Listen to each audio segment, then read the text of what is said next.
이 이야기는 실제 제가 겪은 경험을 각색해서 쓴 것으로 실화의 바탕을 두고 있습니다. 내가 왜 이렇게 지치는 걸까? 도대체 뭐가 문제인 거야? 진호 씨는 나를 도와준다고 하는데 왜 나는 자꾸 더 힘들어지는 걸까? 은영 씨는 원래 회사에서 꽤나 잘 지내고 있었다. 입사 초반부터 동료들과의 관계도 원만했고 맡은 일마다 성과도 좋았다.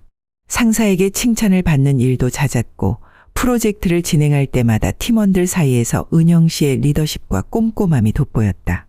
무엇보다도 회사에서 보내는 시간이 즐거웠다. 팀 분위기도 화기애애했고 은영 씨는 회사에서 많은 사람들에게 신뢰를 받으며 일을 잘해나가고 있었다. 그러던 어느 날 진호 씨가 같은 팀에 새로 배치되었다. 그 역시 좋은 평판을 가지고 있는 베테랑이었다. 그가 처음 팀에 들어왔을 때 은영 씨는 그를 반갑게 맞이했다. 진호 씨는 처음부터 굉장히 친절했고 사람들과 쉽게 어울리며 팀의 중심에 섰다. 그는 다른 사람들처럼 은영 씨에게도 밝은 미소로 인사하며 다가왔다. 은영 씨, 정말 일 잘하시네요. 보고서 작성하는 걸 보니 아주 꼼꼼해요. 제가 배워야겠어요. 처음엔 그런 칭찬이 기분 좋았다. 진호 씨는 겉으로 보기에 좋은 동료였고 그의 말을 들으면 힘이 났다. 그런데 이상하게도 시간이 지나면서 은영 씨는 묘한 기분이 들기 시작했다. 은영 씨는 처음에는 이 감정이 무엇인지 잘 몰랐다. 분명 진호 씨는 늘 친절하게 대했지만 그와 일하면서 자꾸만 자신이 작아지는 기분이 들었다. 처음 진호 씨가 이상하다고 느낀 건 그가 은영 씨를 의식하지 않고 자기중심적으로 행동할 때였다. 어느 날 은영 씨가 중요한 보고서를 바쁘게 작성하고 있을 때 진호 씨가 은영 씨 책상 앞에 느닷없이 앉았다.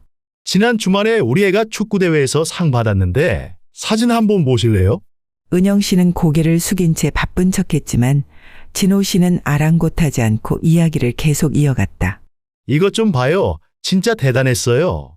축하 파티까지 했는데 이 사진 좀 보세요. 봐봐요. 얼른. 그는 은영 씨의 반응을 신경 쓰지 않고 그저 자신의 자랑거리에 몰두했다.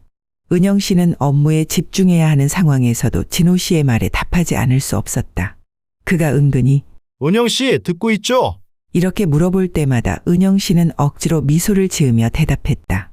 내가 왜 이 얘기를 지금 들어야 하는 걸까? 바쁜 거 아시면서 그러는 건가? 이런 생각이 들었지만 입 밖으로는 꺼내지 못했다.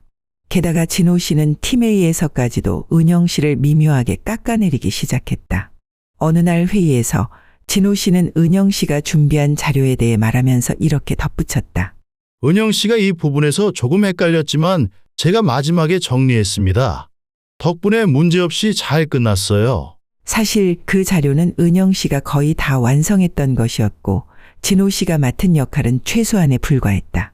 그러나 그는 이런 식으로 은영 씨의 공을 가로채며 자신이 팀에서 중요한 역할을 한 것처럼 포장했다.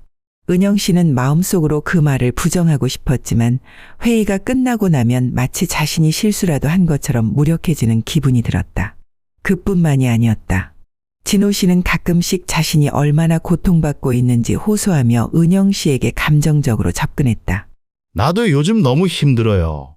사람들이 내가 이렇게 열심히 일하는 걸 알아주질 않네요. 그가 이야기할 때마다 은영 씨는 연민을 느꼈다. 그가 상사에게서 인정받지 못한다며 힘들어하는 모습을 보면서 착한 은영 씨는 그에게 더 잘해줘야 한다고 생각했다. 그러나 그의 이러한 피해자 코스프레는 반복되었고 매번 은영 씨의 감정적 에너지를 소모시키는 결과를 낳았다. 시간이 흐르면서 은영 씨는 점점 더 자존감이 떨어지는 자신을 발견했다. 그는 늘 자신을 칭찬하고 도와주려는 것처럼 보였지만 진호 씨와의 대화 후에는 언제나 기분이 무거워졌다. 내가 왜 이렇게 지치는 걸까? 도대체 뭐가 문제인 거야? 진호 씨는 나를 도와준다고 하는데 왜 나는 자꾸 더 힘들어지는 걸까? 은영 씨는 이유도 모른 채 자꾸만 자신을 탓했다. 하지만 무엇이 문제인지 정확히 알 수 없었다. 진호 씨는 언제나 친절했고 외부에서 볼 때 그는 좋은 동료였다. 그러나 은영 씨는 조금씩 그의 말과 행동이 자신을 점점 무너뜨리고 있다는 걸 인식하지 못한 채 혼란과 피로 속에서 지쳐갔다. 진호 씨가 팀에 들어온 이후 은영 씨의 회사 생활은 알 수 없는 불안감으로 점점 어두워져 갔다. 진호 씨와의 관계가 깊어질수록 은영 씨는 점점 자신을 잃어갔고 처음에는 그저 약간의 불편함이라고 여겼던 감정이 시간이 지나면서 확신으로 변했다. 자신감이 서서히 무너지고 있음을 은영 씨는 깨닫게 되었지만 왜 그런지 이유를 정확히 알 수 없었다. 여러분, 이 이야기를 들으시면서 진호 씨가 어떤 사람인지 눈치채셨나요? 진호 씨는 단순한 동료가 아니라 은영 씨를 은근히 조종하며 그녀의 자존감을 갉아먹는 소시오패스였습니다. 그의 겉모습은 매력적이고 친절했지만 그 속에는 타인을 이용하고 조종하려는 의도가 깔려 있었던 것이죠.